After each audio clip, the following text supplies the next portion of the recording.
Ya, kembali di Metro Siang pemirsa, ada informasi menarik ini pemirsa. Satu peristiwa sederhana di Tanah Suci Mekah mampu membuat seorang perempuan karir di ibu kota meninggalkan kehidupan malam dan minuman keras yang terbiasa melekat dalam kesehariannya. Ya, inilah kisah inspiratif dari Putih Fatimah, pemimpin redaksi sebuah majalah dalam segmen Hijrah.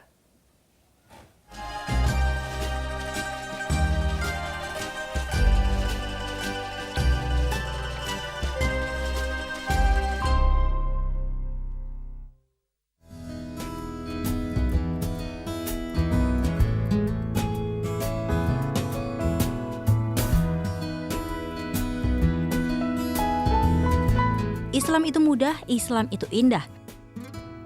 Dua makna itulah yang tertanam dalam benak Putih Fatimah Arsyad. Bukan perkara mudah membuat anak kedua dari 3 bersaudara ini meresapi dua makna tersebut. Aku nggak tahu bahwa aku sebenarnya siapa itu Muhammad dan lain-lain lah. Aku kayak menurutku keimananku saat itu tipis.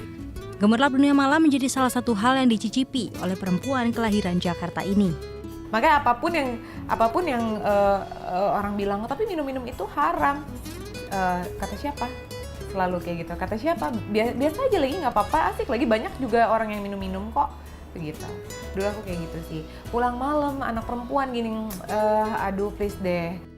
Sebagai satu-satunya anak perempuan dalam keluarga, kondisi ini juga diakui oleh sang ayah.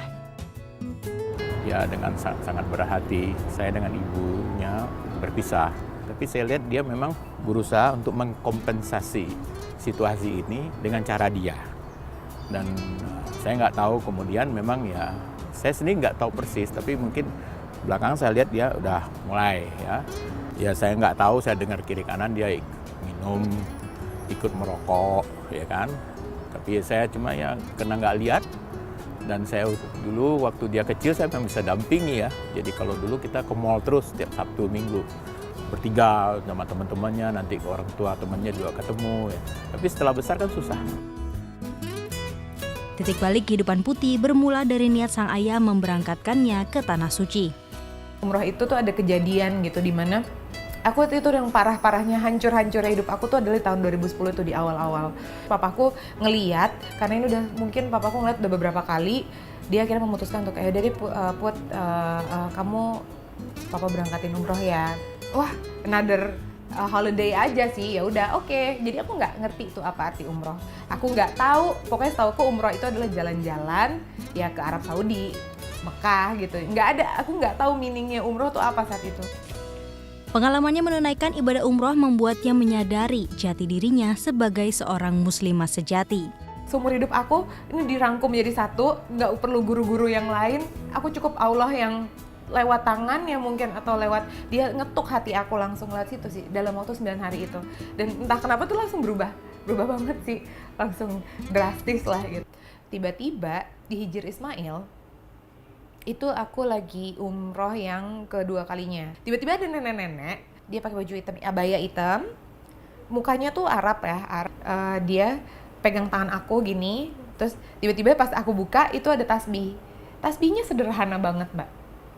Bukan tasbih yang wangi, yang apa, yang kristal apa, biasa aja, plastik. Aku bisa tunjukin sih. Itu aku pegang dan sama temanku dapat sih, karena aku gandengan terus sama sahabatku. Sahabatku juga dapat, dia juga dapat tasbih yang sama. Jadi ada 2 tasbih. Tapi di sekitar kita tuh nggak ada sih aku lihat, nggak ada yang dapat, cuma kita berdua. Dan terus dia pegang mukaku, dia begini mukaku, digituin. Terus aku cuma di tengah kebingungan gitu. Apa ya, aku mikir kayak do I have to pay gitu, terus tapi enggak sih, dia nggak minta ini, terus kayak banyak sih pikiran, terus aku cuma kayak syukron, alhamdulillah, thank you, cuma gitu doang. Terus dia pergi ya, persekian detik aku cuma begini doang, dia udah nggak ada, tapi mungkin dia ke kerumunan lain. Terus aku masuk ke Hijr Ismail itu di dalam di depan Ka'bah kan, entah kenapa aku pegang tasbihnya dan aku memulai untuk berzikir. Aku tahu kan zikir apa aja, tapi aku nggak mengilhami gitu, gimana ya, aku nggak ngerti kenapa harus berzikir, ya aku berzikir. Subhanallah. Entah kenapa hatiku tuh tenang banget. Aku berangkat dengan hati yang hancur, nggak mau makan karena aku bilang karena aku cuma mau minum alkohol doang. Sampai di sana aku makan, enak, semua enak, tenang.